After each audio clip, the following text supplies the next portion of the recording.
All right. Now, we'll be starting this lecture by looking at the packing efficiency of FCC, the face-centered cubic unit cell.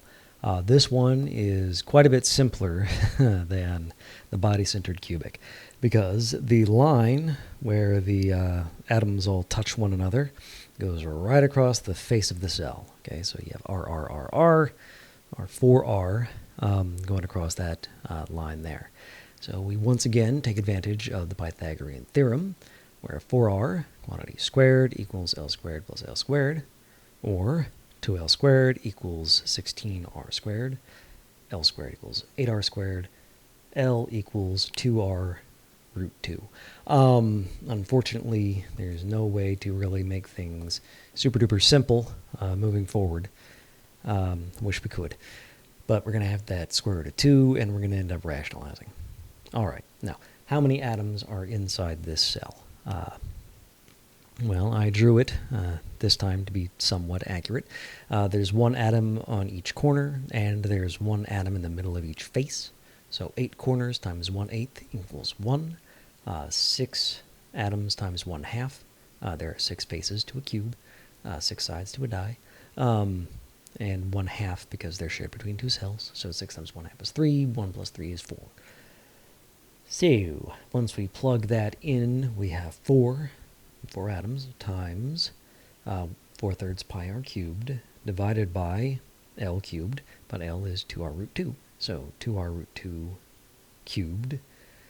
Well, once you multiply that out, you're going to get 16/3 pi r cubed is equal to 16r cubed root 2. Plus side and downside, the 16s cancel and the r's cancel, leaving you with pi over 3 root 2. For those of you who insist upon rationalizing the denominator, that's going to be pi root 2 over 6, or a packing efficiency of 74%. 74% is the best you're going to get. When you put spheres into a three-dimensional space, you pack them as tightly together as you can. 74% is the best you can do. It's going to be 26% empty space, 75% stuff. And another name for face-centered cubic is cubic closest packing, CCP. It's because it is really easy to put FCC, face-centered cubic, or CCP, cubic-centered closest packing, 2 different names, same thing. You can put that onto a cube really, really easy, like I've drawn over there on the left. The other form of closest packing, hexagonal closest packing, you can represent it with a unit cell, but it's not a cubic unit cell, it's a hexagonal prism. But there is another way to represent it.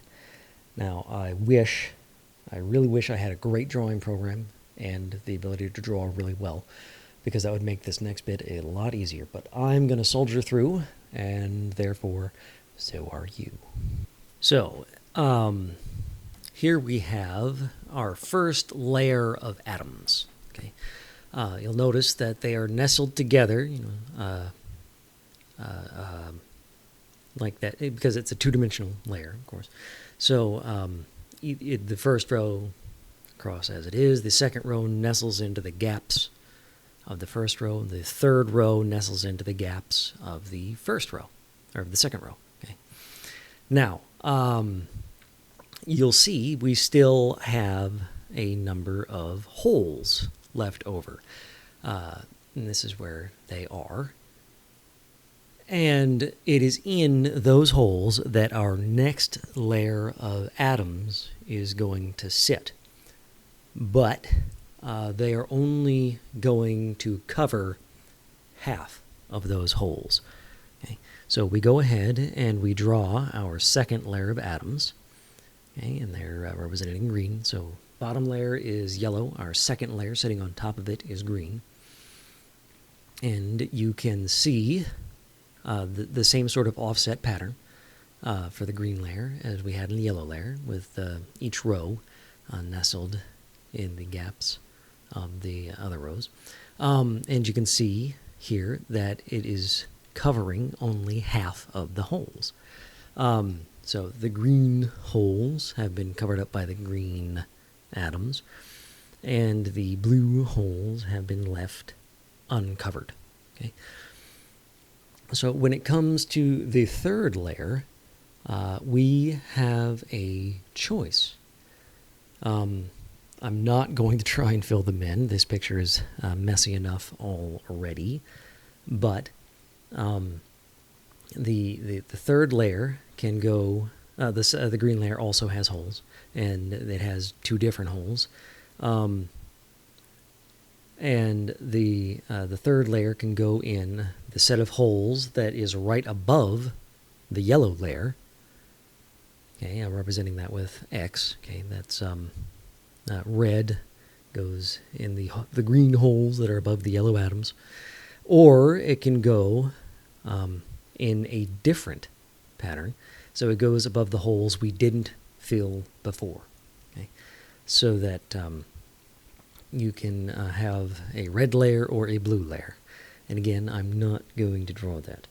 But that means that those are our two different closest packing arrangements, either AB, AB, AB, yellow, green, yellow, green, yellow, green, or ABC, ABC, ABC. Okay.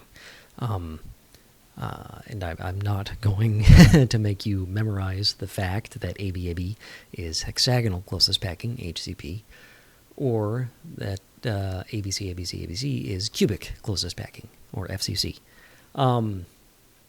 But, maybe you'll find some way to remember that. You never know. It might be helpful. But you should try to find a way to remember, maybe, that they each have the same packing efficiency, a packing efficiency of about 74%, pi root 2 over 3, or pi root 2 over 6, excuse me.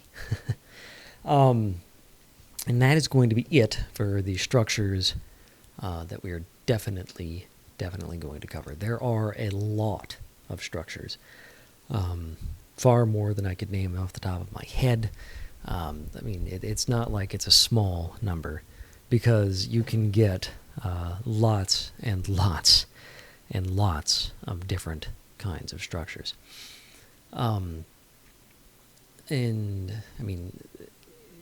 The simplest tends to be, say, you can consider, sodium chloride, or is a simple packing of chloride ions with sodium ions in the hole in the middle of that simple cubic cell. And in the exact same way, the sodium ions form a simple cubic packing, or a simple cubic arrangement with the chloride ions in the hole in the middle of that cell. So you can think of it as two cells intermeshed. But they can get arbitrarily complex, and it is not just possible, but easy and sometimes necessary to talk about having, say, an FCP, or a face-centered cubic cell of one ion with the other ion occupying half the tetrahedral holes. It can get incredibly complicated. But like I said, the only ones you need to really know about this semester are the simple cubic cell, the body-centered cubic cell, and the face-centered cubic cell. Just because I know not everyone is as awesome and amazing as I am, I'm not going to expect you to do the geometry off the top of your head either, in order to calculate 52, 68, and 74% packing efficiencies. But you definitely should know where those numbers come from, which one is more efficient, and why, basically. And it's because simple cubic it doesn't even attempt to fill the space. Body-centered cubic does a little bit better by basically shoving an atom in the middle of the simple cubic cell. But even that isn't the most efficient, but it does a lot better.